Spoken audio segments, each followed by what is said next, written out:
Let's do another Neon City Gaming Radio. We're going to be talking about weapons. The good kind. Well, the good kind. Are there bad kind of weapons? There are bad weapons. There are bad weapons in video games. We'll talk about that at another time. Right now, we're going to talk about iconic weapons. Mainly, iconic weapons that don't show up on every top 10 list ever and all the YouTube listicles. Now, this is going to be cool, iconic weapons to us. Maybe they're from games you've never played or heard of, but dang it, we're gonna have a good time, and hopefully you'll discover new games that you never knew about, or weapons that were hidden in games you didn't know about. But Frost, man, there are listicles all over YouTube, all over the internet about the best weapons in video games, or the most iconic weapons in video games, and they've all got the same weapons, more or less. You've always got the Master Swords up there, the Portal Gun, the Gravity Gun. Gravity Gun makes every single one. But I'm going to talk about weapons that were iconic or cool to us. Game-changing weapons. Weapons from games maybe people haven't even played before. What you got for us? What are some old, cool games that had old, cool weapons in them? The oldest one I can think of, it's not quite game-changing as much as it is the main weapon in the game. There's an old NES game made by Data East back in, I can't remember, the late 80s or early 90s. Oh my goodness, but, Data East. Oh yeah. On the classic NES, you played this dude, as far as I could tell from the story, who could turn into a werewolf, but not any werewolf, not just claws, teeth, and fur, but this weird humanoid werewolf that had sometimes hands, but usually he had these long blades that just came from the wrists. And did he have hands? Did he ever have hands? I don't remember him having hands. I think he always had the he could use a gun. That was one of the weapons in the game. It was a one-shot pistol or something like that, but and for some reason he was the only one that could climb, because you had different item pickups that would switch between the werewolf form and the humanoid form, which the humanoid form was, pointless. The only reason you would ever go back there is if you took enough damage. And he could just punch, right? That was it? Yeah, he would just do the because you had to fight the first boss in humanoid to get the W to transform into the werewolf. And side note, I know this is about the weapons, the game has some damn good music. And I still remember the music from that. When you pick up that W and it's just and the crescendo, yeah. And then it shows him transforming into the freaking blades just sticking out as the lightning strikes all around. It's just crazy. I wonder what drugs they were on when they made that. It was called Werewolf: The Last Warrior in the States. Yeah. Apparently it was called Super Werewolf in Japan. Holy cow, why didn't we get that one? Oh no, Super Werewolf Chronicle Warwolf was the name of it. That's a mouthful right there. That is a mouth. Is there a story? There is a story. I think it's based loosely on a comic book, I want to say. Hold on, I gotta narrate this. The game takes place on Red Earth, Earth's second colony planet. Colony planet? When was that? Okay, sure. Dr. Right. Therian adventured into a cave and awoke an ancient evil that made him turn into an evil entity. Afterwards, Dr. Therian created an army of evil mutants who imprisoned nearly everyone on Earth. Wait, on Earth? Is Earth's or Earth's second colony? Anyways, the only hope for humanity. The only hope for humanity is a man named Ken. Every male protagonist in the NES that came from Japan was called Ken. The last of a tribe of changelings who has the ability to transform into a werewolf named Warwolf. So creative with that naming. That's all the story you needed for NES games back in the day. Tell us more about these Warwolf arms. I mean, they weren't as effective as you would think, considering it was a NES game, so they could have gone... If they remade the game today, it would probably be insane. It'd be like some Ninja Gaiden stuff or something, I would imagine, because the werewolf could do backflips. You could do backflip through lasers and stuff like that. Because as a human, you couldn't do anything but walk and punch. But as the werewolf, you could flip, you could climb across the pipes, because you you used your claws as like, I don't know, he just slashes onto it and just like does that maneuver. What do you want to call it? Yeah, just ceiling claws his way across.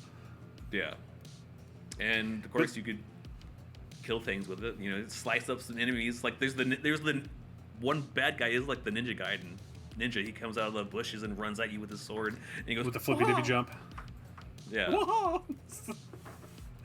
No, that's an iconic weapon because how often? I mean, it's a werewolf with freaking blade arms. How is? I don't. Yeah, I can't Wolverine, think of eat your heart out. Like, well, I mean, you need the blue W to turn back into a human because how else are you gonna wipe? well, like I said, he's got something of a hand, something that can use a gun. That's all I know.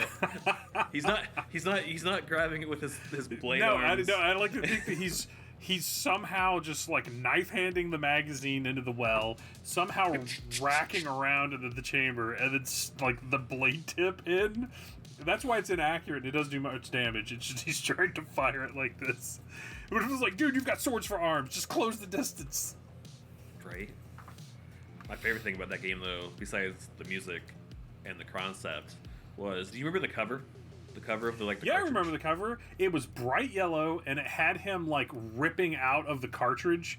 So it's like he looks all gnarly. He's all transformed. He's got one of his blade arms down here, and he's like the yellow label is like torn open. He's coming out of it, and you can see behind him into the guts of the cartridge, the like circuit board. It was so dope back in the day. I mean, it's still dope, don't get me wrong, but like back then, you're like, that's all you had to go on to know if a game was good or not. So you're like, hey, they went all out with the art style. This one is no Mega Man.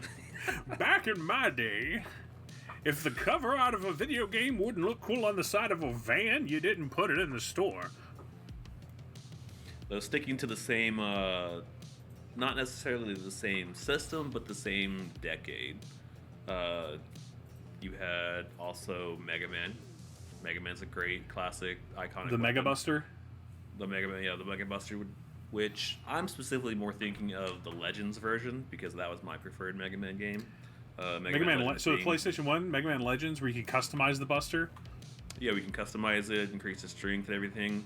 And it was just, for me, that, like, my favorite 2D scrolling Mega Man is the X series because it had Zero, and then the armor system, and then the Charge Buster, and it was just really cool. But the Buster in general, it's just same thing with the Werewolf. Like, it's your whole arm. You're giving up something for the weapon, and like, anytime you think of Mega Man, I mean, you think the Blue Bomber, the dude with the gun arm, like.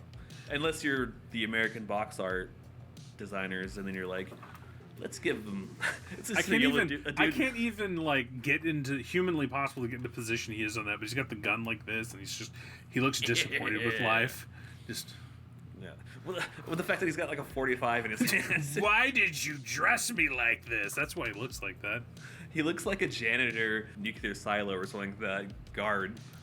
Like now, I'll tell you, you want an Austin iconic Powers or something. Iconic weapon from Mega Man 1.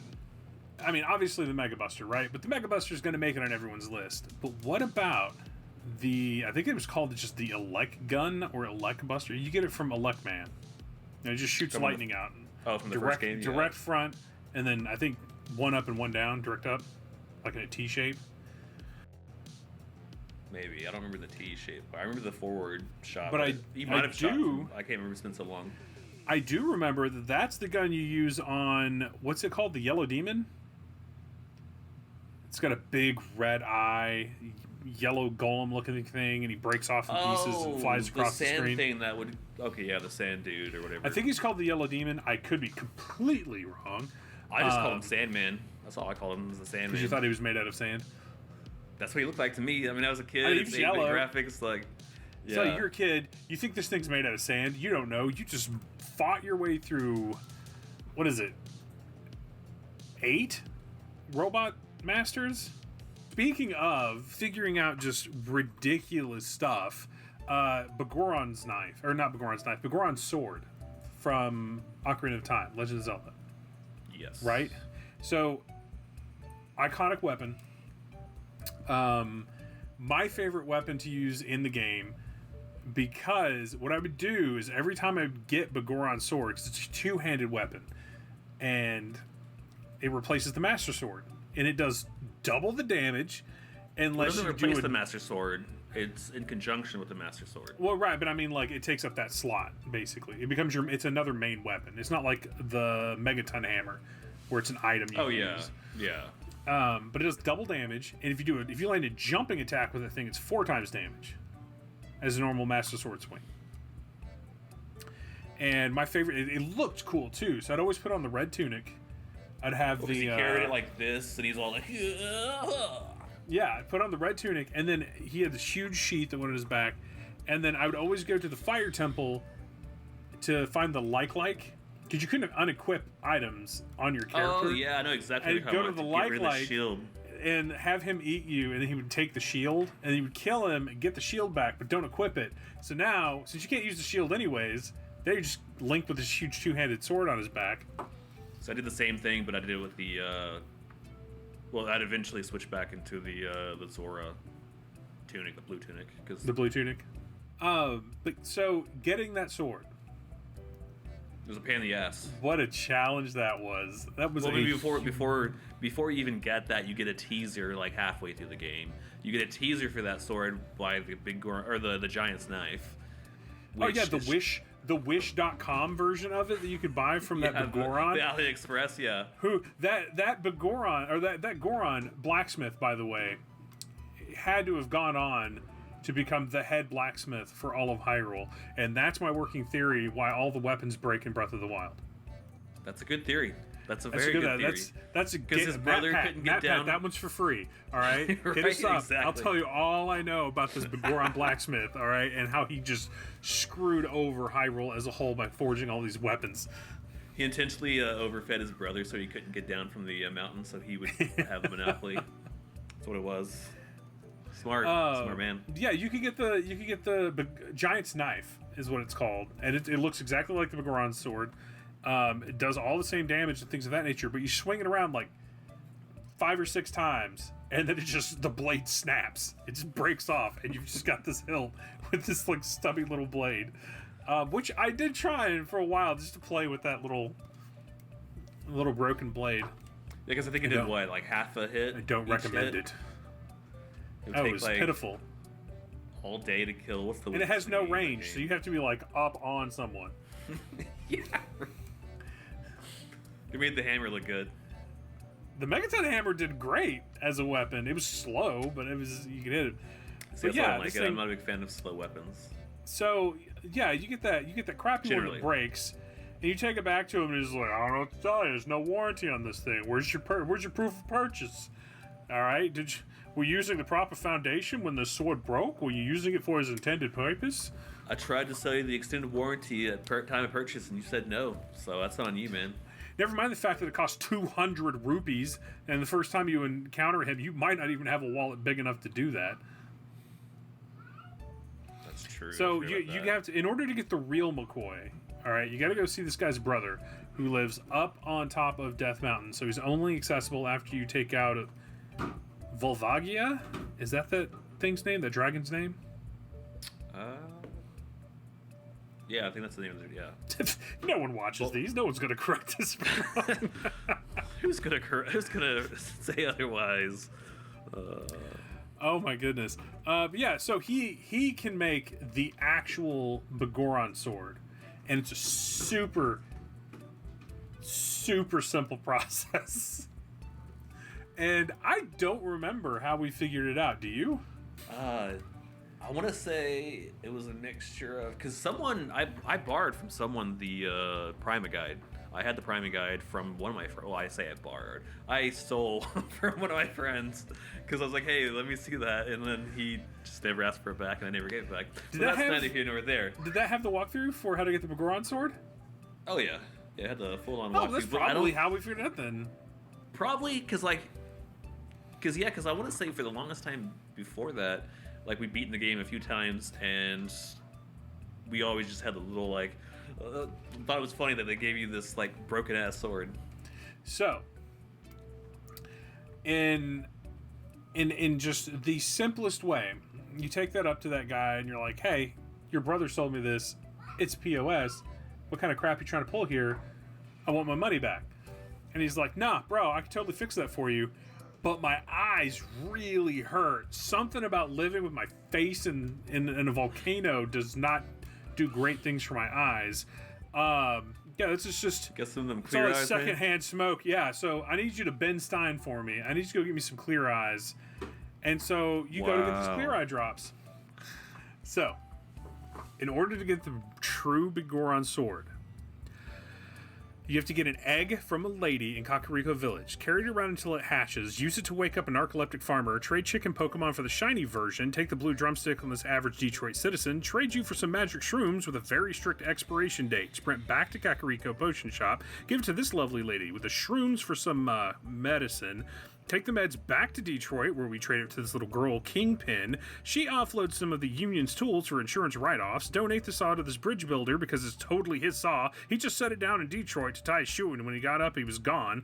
Get the broken, I totally wasn't using this to chop down trees sword. Take it back to Begoron, who's like, homie, I just told you I can't see. What's wrong with you? I need them clear eyes. Here's my prescription.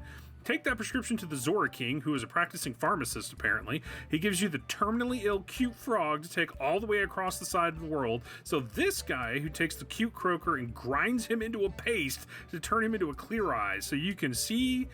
Or so you can set the Helian cross-country record to get the solution back to Begoron, who thanks you with an IOU for a sword that 3 days later is finally exchanged for the Begoron sword. And just... Wow, how people figured this out? That weapon was so cool. Just a two-hander, massive sword. Just Z-target jump slash everyone into oblivion. I used that sword. Except the zombies. The zombies would freeze you in midair every time when you tried to, because it was so slow for the jump. For that one, you go. The Redeads. Yeah, the Redeads that would stare at you and freeze you. That crazy scream. It still haunts my dreams. Man, those things were freaky. So in that same franchise, my more iconic weapon would probably be... it's probably on par with that one. Is I really like the light arrows, or the light ice fire arrows. That's an iconic weapon because Zelda always uses a light arrow at the end of the game. Zelda does, or Link? Zelda. Yeah, keeping with the ice theme, another great ice-themed weapon, Frostmourne. Okay, so Frostmourne is on a lot of top 10 or whatever iconic weapons and stuff like that, but damn, is it so cool. Like... It's probably the coolest, like, that type of sword. I don't know what you'd call it. I'm hesitant to call it a medieval sword, but you know what I'm saying. It's fantasy, 100%. It's got the overly complicated hilt with the random jutting out spikes on the blade, and but it was cool. It had the skull with the horns curved around it on the hilt, and then the Death Knight runes running down the blade. I would say the glowing blue runes, like and that cutscene at the end of. Spoilers for a really old game, guys. Spoilers for Warcraft 3. Right? At the end of the human chapter, when you after he gets Frostmourne and he goes back to his home to kill his father or whatever, and he's just sitting there with the sword down, and it's just the frost coming off of it, and then the voice of the Lich King speaking to him. Oh man, the Prince Return to Lordaeron, that whole cutscene, man, is still, I think, one of the top 10 video game cutscenes. He's walking in as a hero. Like, everyone's throwing flower petals and being like, "Yay, the prince has returned! He's got his hood the evil pulled in the up. North."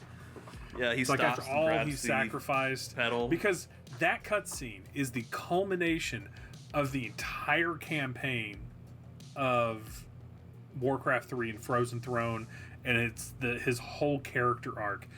And he's the hero character. He's the stereotypical young, up-and-coming royal prince who is training with Uther Lightbringer, paladin. And everything he does, every decision he makes is guided by doing the right thing and what's best for his people. And man, they don't write character arcs like that in big AAA games anymore. And I mean, iconic weapon, first of all, because A, it just looks badass. It's super powerful. Oh, yeah.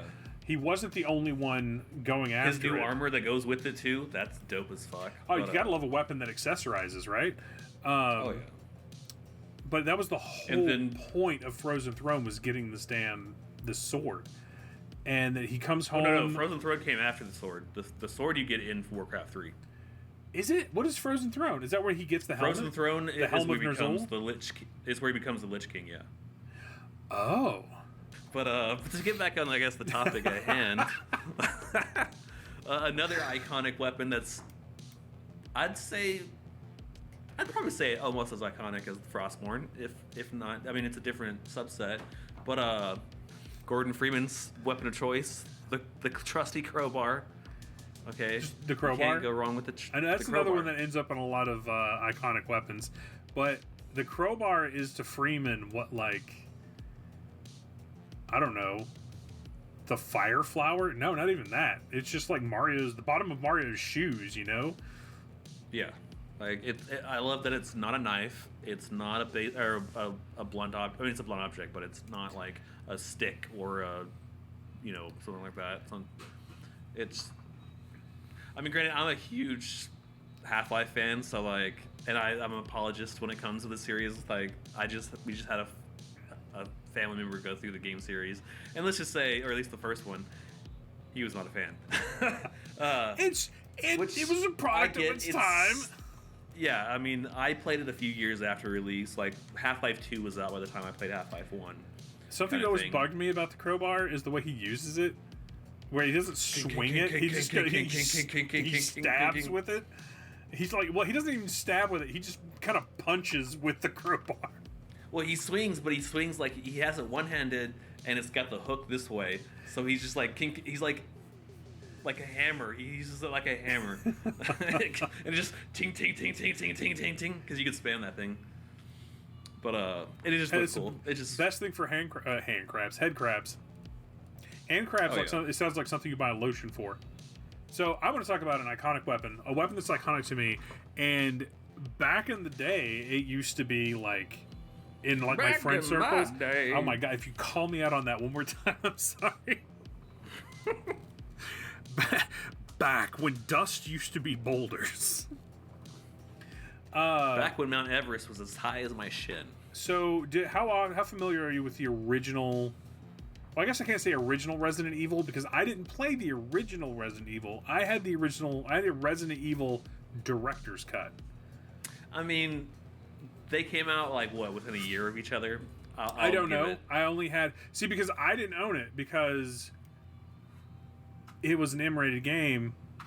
And well, I don't know. This is back before, or was it after the ESRB? Yeah, it was after Mortal Kombat, so it would have been after the ESRB. Yeah, it was after. Yeah. But it was. So I used to go over to a friend's house. And his mother used to be just like, all right, kids, whatever, have fun, don't burn the house down. And so we'd play Resident Evil until like 4 a.m. And we got really good at that game. And we found out all the little like things. So we didn't even know it was in the game until we beat it one night.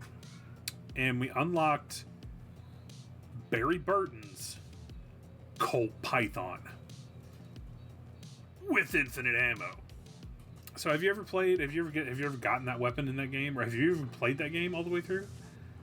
Oh yeah, I played it when they did the remake on the GameCube. Not GameCube, the one they released on PlayStation. Or the digital one that came out in 2018, I think, 2017. Okay, was that a re-release of the GameCube version, or was it? I don't think so. It might have been.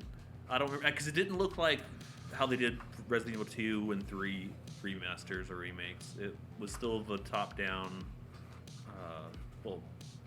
still the fixed camera position kind of thing. So, for those of you who don't know, Barry Burton is the character that makes it into the mansion with you, the main character, if you're playing as Chris or Jill, along with Wesker. And he's the big burly guy. I think he wears like an orange puff vest because, 90s. He's got the white police or the white SARS uniform on underneath his puffy vest. He's got the beard, and he's got a Colt Python, this huge 6-shot revolver, it's Magnum. Which is hilarious because when you first go through that hallway and encounter your first zombie who's munching on another STARS member and he turns around and follows you, you can shoot the zombie, but you're going to be wasting ammo. You run from it. The trick is to go back out the door. Let the zombie follow you into the dining room where Barry is in front of where that body was, and Barry will shoot it. It takes multiple shots with this gun. So you've been using this 9mm, Beretta 9mm. I remember. That's an iconic weapon for me because like it always made me want a Beretta. As someone who had to use a Beretta, specifically the M9, and had to do drills with that thing, there are better weapons. So you go through with the Beretta M9, and it's usually like, I want to say like 5 shots to put a zombie down for real. So you've got 1, 2, and then maybe a third one, and they fall.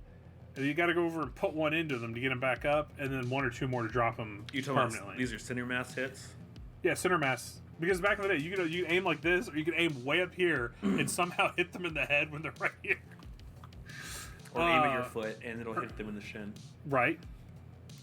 But the Colt Python, 1 shot. If you could line them up down a hallway, you could take out multiple zombies with 1 shot. See, I do remember that. Their heads would just explode like watermelons filled with tannerite.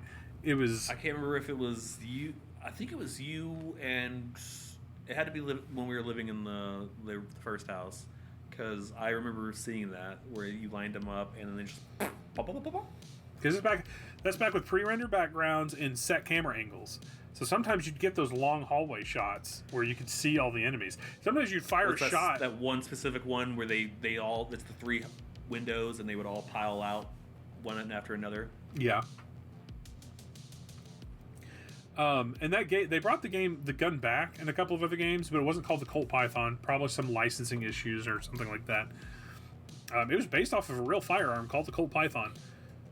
Well, all the guns were real in the original one, because I mean, the Beretta was a real gun. The RPG was a that thing would put down the Tyrant too. You wouldn't have to wait for the pilot to throw you that rocket launcher. Just use the Colt Python. 6 shots of thunderous applause. Most powerful hand cannon in the world. But okay, so speaking of hand cannons, an iconic weapon for me would have to be the Last Word from Destiny. Did you ever play Destiny? I played a little bit of the first one when the base game was down to like $5 on physical. Bought it, realized you could beat it in like 5 hours or less, and then tossed it in the trash. It was one of those first live service games where you could outpace the content drip. That's one of the reasons I stopped playing Destiny 2, is I just kind of outpaced the content drip. So it's the first game, and you've got your common, uncommon, legendary, and then you have epic and then legendary. Legendary are gold tiered weapons. They have special abilities. Mm-hmm. So they introduced legendary quests into the game where you did this quest, and these quest chains were not just go kill this boss and there's a chance that this thing might drop. It was, you had to accept this one quest, go to the strike, which are like dungeons, complete the strike with certain conditions, then go kill 500 enemies using a certain elemental type. You don't have a good gun with that elemental type? Tough it out. Then you have to go to this specific area and use this specific skill to kill so many of these specific enemies.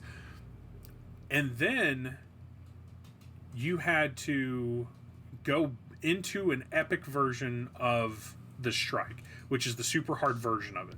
So I was actually, this long quest chain I'm describing isn't even for the Last Word.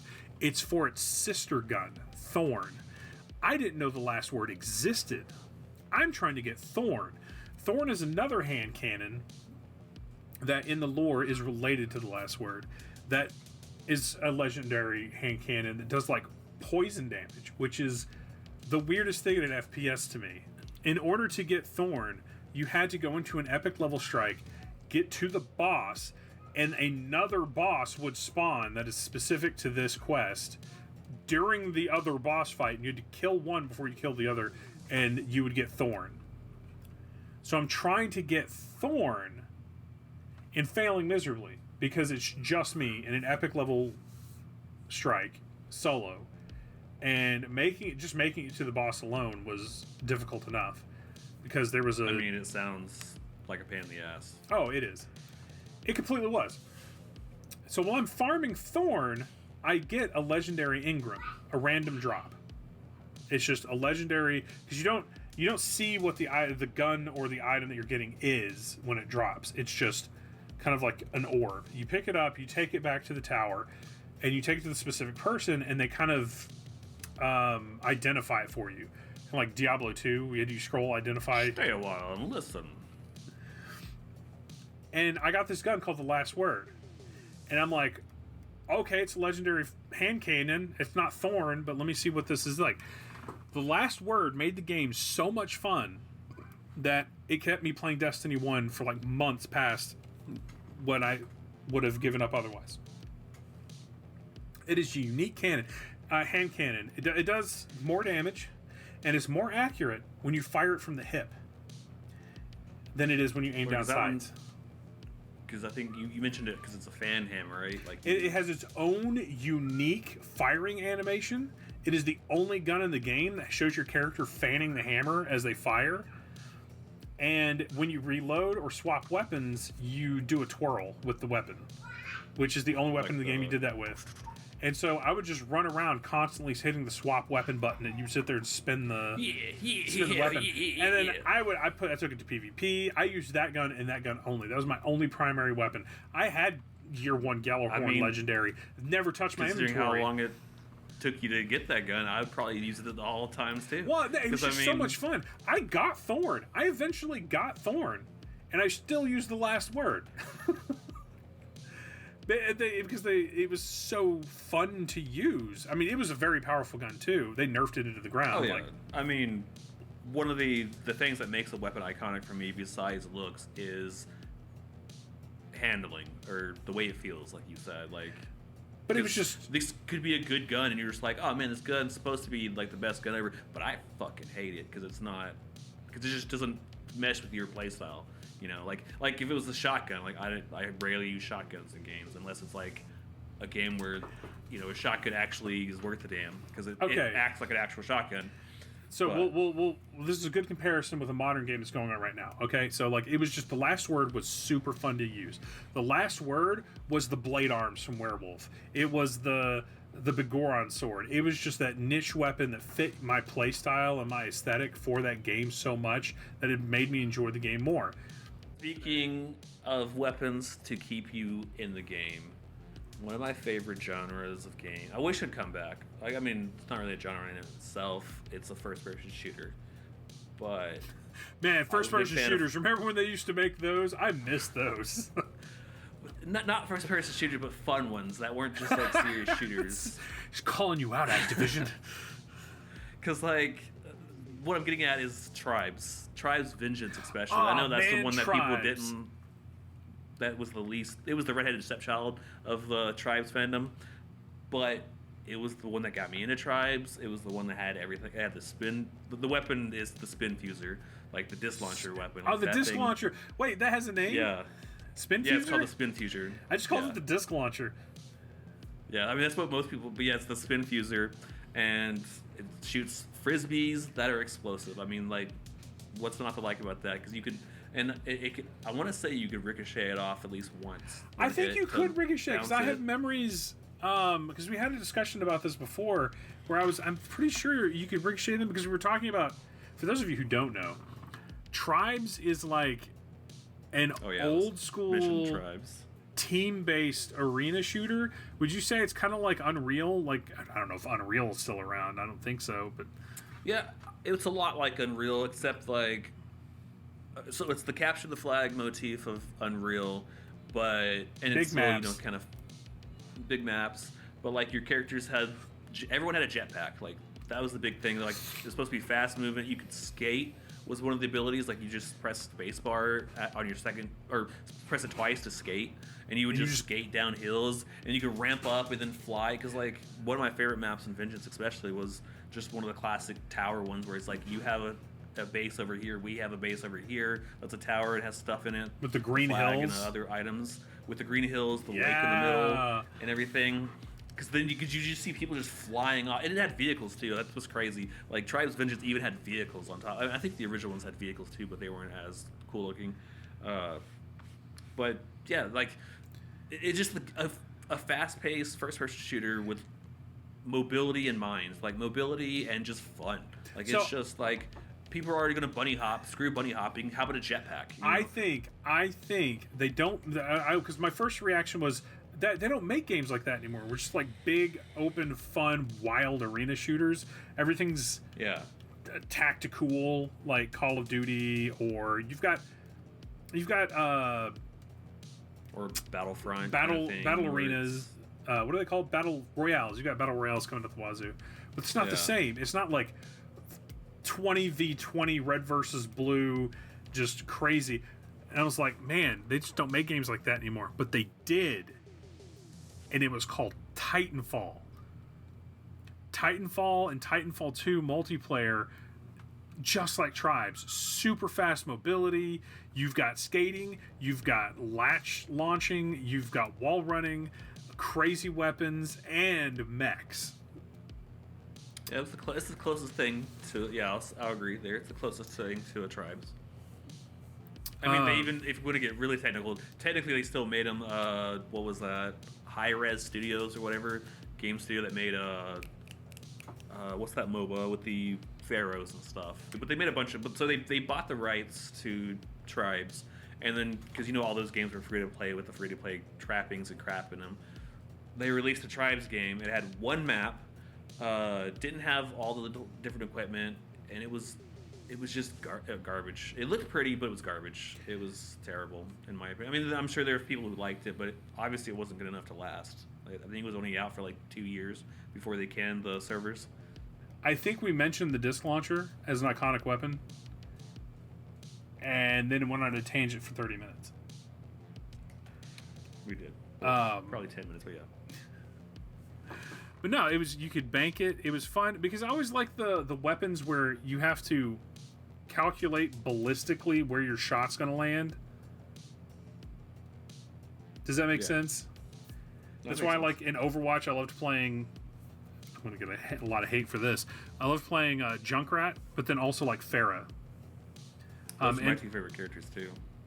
My favorite character is Reinhardt because I suck at shooting. And guess what you don't have to do is Reinhardt. See, I couldn't play as Reinhardt. He was too slow, and because I like very mobile characters. So, like, I mean, Tracer was okay. I didn't really care much for her. That's why, but being a Tribes diehard, like, that's why I liked Pharah. I mean, she had a jetpack. She has a jetpack with a rocket launcher. That's pretty much Tribes right there. The last iconic weapon we should definitely mention, if we don't mention any other rest of the day, is Bomberman and the red bombs. The red bombs. What were they? Did they have a name? Because we used to call them the atomic bombs when we were kids. I tried looking it up, and then it seemed like there was Super Bomb, there was the Red Bomb. It just depended on which game it was, because apparently they go back as far as like the original Bomberman. You're specifically talking about Bomberman 64. Bomberman 64, Bomberman Hero, and then Bomberman Second Wave or whatever. So yeah, the ones on N64, those all use the same type, where it had your regular bomb had the little red explosion, and you could get up to 5 explosive range or whatever. But then you had the red bombs, which were like the blue massive explosion. You could pump up and the jam jam too. I was gonna say, when you pick the bomb up and tap B and then pump it up to where it's the pump bomb, and then if you had remote bombs activated too, and you could throw it and then just click the Z button to. I killed myself more with those bombs than I think I did opponents. Man, especially because you had to use your bombs for a lot of the puzzles.